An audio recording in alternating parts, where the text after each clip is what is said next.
Shalom, puji nama Tuhan, jumpa lagi dengan saya di kesempatan ini. Nah, saudaraku dalam Tuhan, ya, kiranya damai sejahtera daripada Allah senantiasa menyertai saudara sekalian.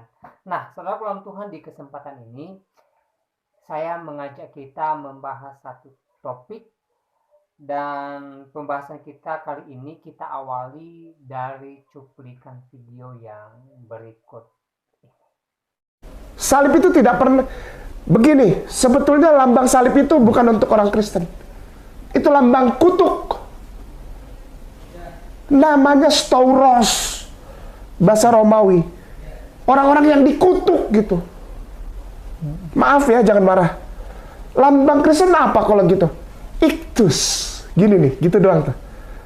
Pernah lihat nggak garis gitu tuh? Garis aja dia. Ada pulpen Ustaz? Ada. Ini pulpen. Ini saya bikin di sini terus saya kasih lihat kamera. Ya, saya bikin. Ini lambangnya dia. Lambang Kristen itu bukan salib. Sekali lagi, bukan salib lambangnya. Kok Ustaz ngaco nih, penistaan? Enggak, semua bilang penistaan. Cuman gini doang nih. Nah, lambangnya. Lalu ada tulisan ICHTUS.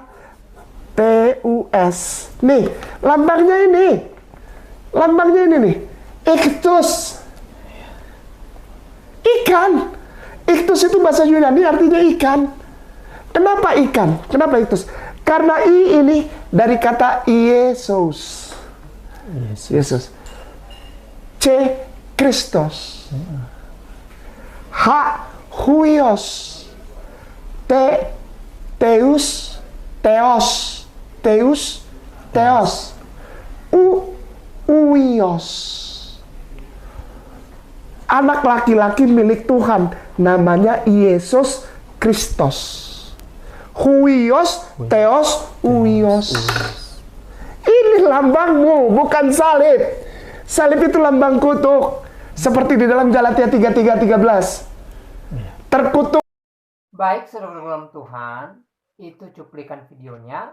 Di sana kita boleh simak apa yang disampaikan oleh Ustadz Kainama, ya. Beliau membahas tentang logo Kristen. Beliau dengan jelas mengatakan bahwa lambang Kristen sebenarnya bukan salib, tetapi lambang ikan, ya.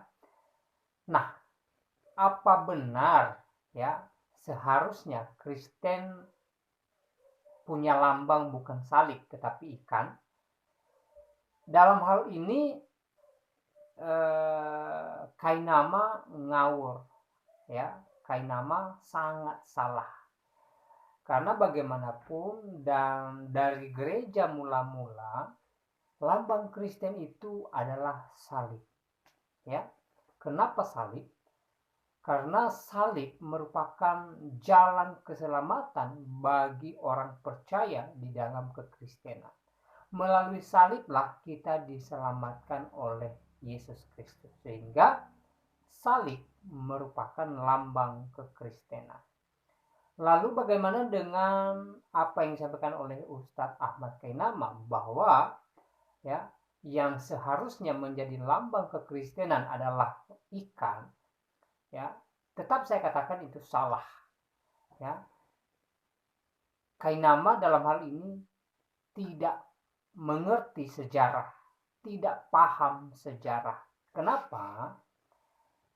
Ya, tidak bisa dipungkirin memang bahwa lambang ikan pernah dipakai di dalam kekristenan, tetapi, ya, itu bukan lambang utama di dalam iman kekristenan itu sendiri, ya. Di abad mula-mula, ya, setelah penyaliban Tuhan Yesus, orang Kristen dianiaya, orang Kristen dikejar, ya. Jadi orang Kristen, ya, terancam, saudara dalam Tuhan, di zaman Romawi kuno, ya. Nah, supaya orang-orang Kristen ini tidak ketahuan dengan orang-orang yang fanatik dengan Kristen, yang mengejar mereka, yang menganiaya mereka, yang memenjarakan mereka, maka mereka bersepakat menggunakan lambang ikan. Nah, ikan sendiri dalam bahasa Yunani iktus, ya. Sekali lagi, ikan dalam bahasa Yunaninya iktus. Jadi orang-orang Kristen di zaman Romawi di abad pertama ini, karena takut dibunuh, maka mereka menggunakan lambang ikan atau dengan tulisan iktus sebagai lambang iman mereka kepada Yesus Kristus. Ya. Kenapa mereka tidak menggunakan lambang salib? Karena waktu itu mereka dikejar, diancam, dibunuh, dianiaya, dan lain sebagainya. Ya. Lalu kenapa mereka menggunakan lambang ikan atau tulisan iktus? Karena iktus sendiri mempunyai arti Yesus Kristus putra Allah atau anak Allah, juru selamat, kalau diartikan dalam bahasa Indonesia. Ya. Jadi saudara dalam Tuhan, ya, tujuan mereka menggunakan lambang ikan atau yang bertuliskan iktus, ya, supaya mereka tidak ketahuan dengan orang-orang Romawi yang waktu itu mengejar orang-orang Kristen, menganiaya orang-orang Kristen. Jadi, kalau sesama Kristen berjumpa, bertemu, maka supaya mereka saling mengenal bahwa orang yang sedang berjumpa atau yang sedang bertemu dengan dia adalah Kristen, maka mereka menuliskan di atas tanah lambang daripada ikan atau gambar daripada ikan. Ya.